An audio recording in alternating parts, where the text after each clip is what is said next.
Hello दोस्तों, मैं रोहित एक बार फिर से स्वागत करता हूं आपके अपने चैनल फ्यूचर कोचिंग सेंटर में। जैसा कि आपको पता है कि मैंने इससे पहले वाले वीडियो में बताया था, इंटेरोगेटिव का जो वाक्य है या इंटेरोगेटिव जो हमने पढ़े थे डायरेक्ट से इनडायरेक्ट, उसकी एक्सरसाइज आज हम लेकर के आए हैं। एक्सरसाइज नंबर 11, जिसके टोटल अभी तक 7 क्वेश्चन आपके सामने लिखे हैं।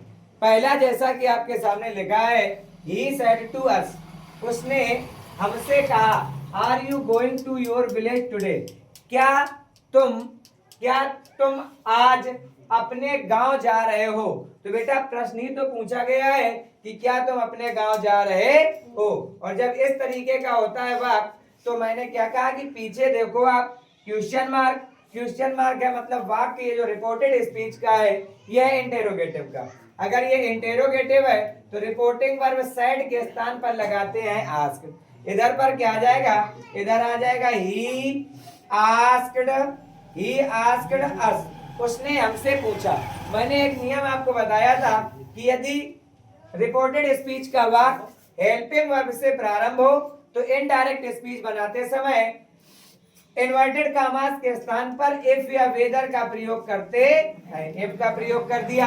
आगे यदि हेल्पिंग वर्ब से प्रारंभ है, चाहे वो डब्ल्यूएच फैमिली के मेंबर से प्रारंभ हो, इनडायरेक्ट स्पीच बनाते समय हम क्या करते हैं कि वाक्य को असर्टिव फॉर्म में बदल देते हैं। असर्टिव मतलब कर्ता, पहले कर्ता यू सेकंड पर्सन, इधर दिया गया है अस। अगर इधर अस है तो इधर अगर अस है तो हम क्या करेंगे, पहले इसमें हम क्या कर देंगे, यू के अनुसार वी आ जाएगा। क्या आ जाएगा, वी आ जाएगा। देखो भाई, हमने क्या कहा कि यू सेकंड पर्सन में इधर दिया गया है अस, मतलब क्या है, वी का ऑब्जेक्ट। हमने क्या लिख दिया, वी।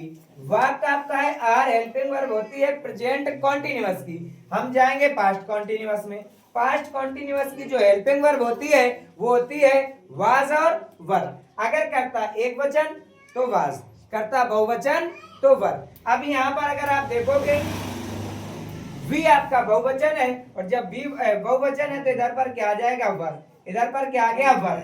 फिर आगे मेन वर्ब गोइंग, फिर क्या आ जाएगा, टू। अब जब यू था तो यू के साथ जो प्रोनाउन था वो था योर, मतलब यू सेकंड पर्सन, इधर भी प्रोनाउन आपका सेकंड पर्सन। अब इधर अगर आपका वी है तो वी के साथ अपने की अंग्रेजी आएगी, वी के साथ अपने की अंग्रेजी आएगी आवर। इधर पर क्या आ गई, आवर।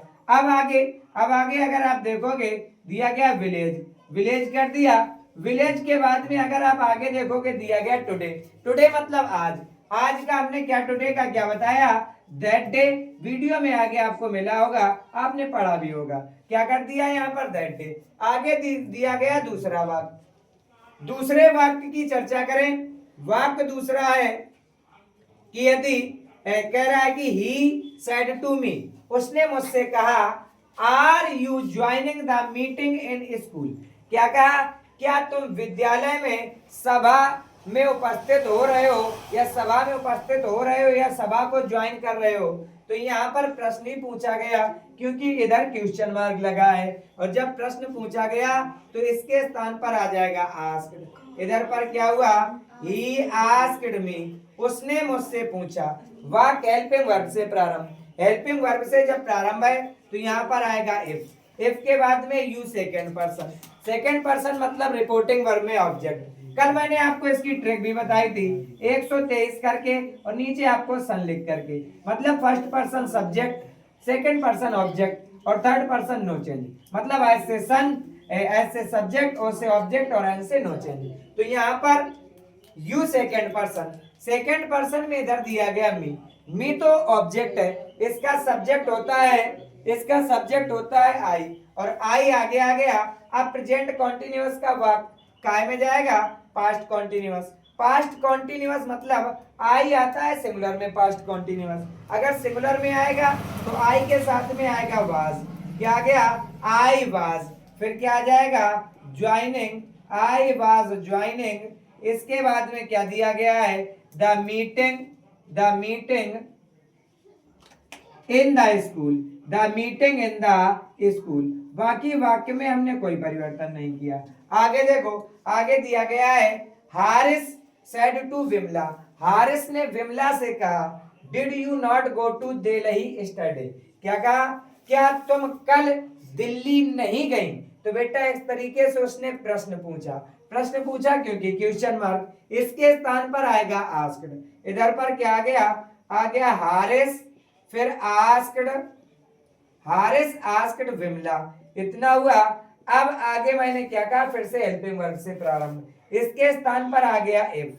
डिड आपका है हेल्पिंग वर्ब होती है पास्ट इंडेफिनिट की। वीडियो में मैंने आपको बताया है कि अगर प्रेजेंट परफेक्ट का वाक्य है तो पास्ट परफेक्ट में, अगर लेकिन पास्ट इंडेफिनिट का वाक्य है तब भी वो पास्ट परफेक्ट में ही जाता है, और पास्ट कॉन्टिन्यूअस का वाक्य जाएगा पास्ट परफेक्ट कॉन्टिन्यूअस में।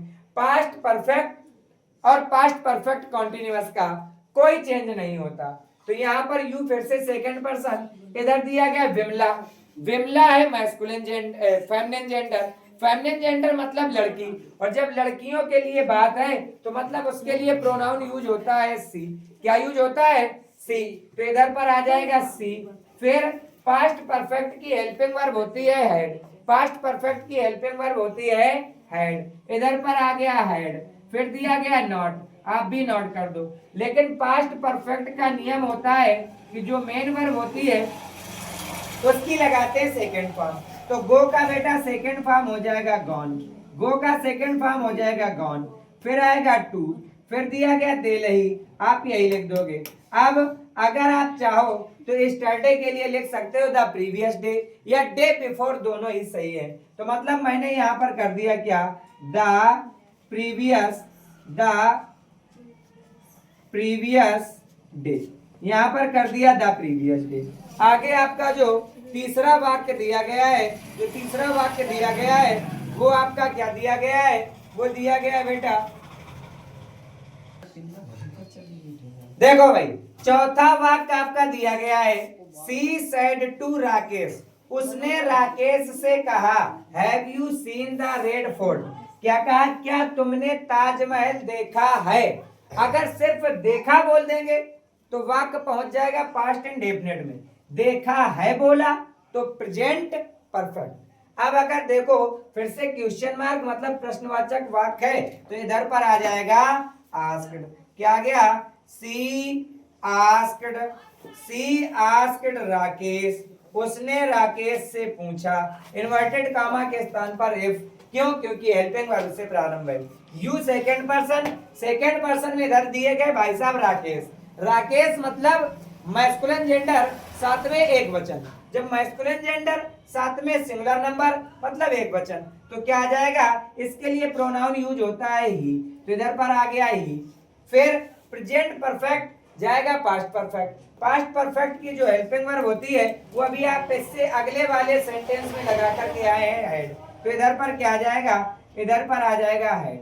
फिर क्या आएगा, मेन वर्ब की थर्ड फॉर्म इसमें भी लगती है, वो ऑलरेडी दी गई थी, क्या हो जाएगा सीन।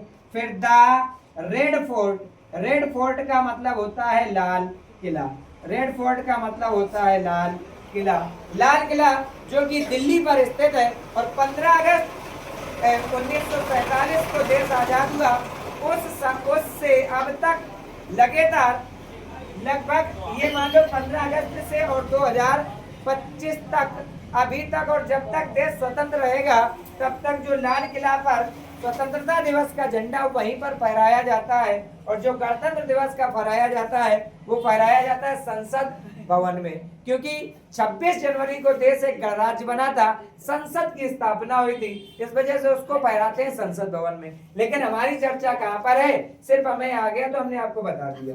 आगे देखो, my friend said to me, मेरे मित्र ने मुझसे कहा, will you go to Mumbai, क्या तुम मुंबई जाओगे। उसने मुझसे प्रश्न पूछा कि क्या तुम मुंबई जाओगे। अब अगर इसको आप बनाओगे तो फिर से इधर पर क्या आ जाएगा, माई फ्रेंड, फिर सेड टू के स्थान पर आएगा आस्क्ड मी, हेल्पिंग वर्ब से फिर से प्रारंभ है तो इन्वर्टेड कामास के स्थान पर if. You second person reporting verb में ऑब्जेक्ट के अनुसार आपके सामने लिखा है, ऑब्जेक्ट मतलब मी तो ऑब्जेक्ट है, इसका सब्जेक्ट क्या होगा आई। एक बात हमने और बताई इससे पहले वीडियो में कि अगर विल होता है तो विल के स्थान पर अगर फिर आई आ रहा है तो आई के लिए क्या आ जाता है, आई के लिए हो जाता है शैल, और शैल का होगा शुड। और अगर शैल दिया है और इनडायरेक्ट स्पीच बनाते समय विल आ रहा है तो विल का हो जाता है वुड। तो यहाँ पर आई के साथ लगेगा शैल, शैल का हम क्या करेंगे, शैल का करेंगे शुड। इधर पर क्या आ जाएगा, शुड आ जाएगा, शुड आई शुड, फिर क्या आ जाएगा, go to Mumbai, I should go to Mumbai. एक वाक्य यहां से और कंप्लीट हुआ।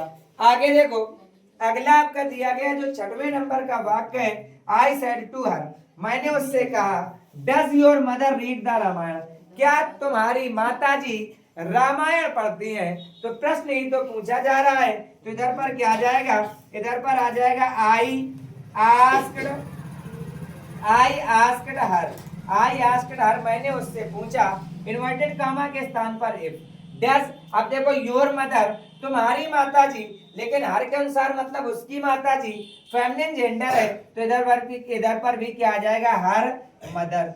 फिर वाक्य जाएगा प्रेजेंट इंडेफिनिट का पास्ट इंडेफिनिट में। पास्ट इंडेफिनिट मतलब क्रिया की सेकंड फॉर्म, लेकिन यहाँ पर अगर आप देखोगे तो रीड के तीनों फॉर्म रीड ही होते हैं। तो इधर पर क्या आ जाएगा, इधर पर आ जाएगा रीड, फिर आ जाएगा the Ramayan, read the Ramayan, Ramayan मतलब है क्या, पवित्र ग्रंथ। आगे देखो पवित्र ग्रंथ, और पवित्र ग्रंथ की वजह से इधर पर आर्टिकल था, इधर पर आर्टिकल था।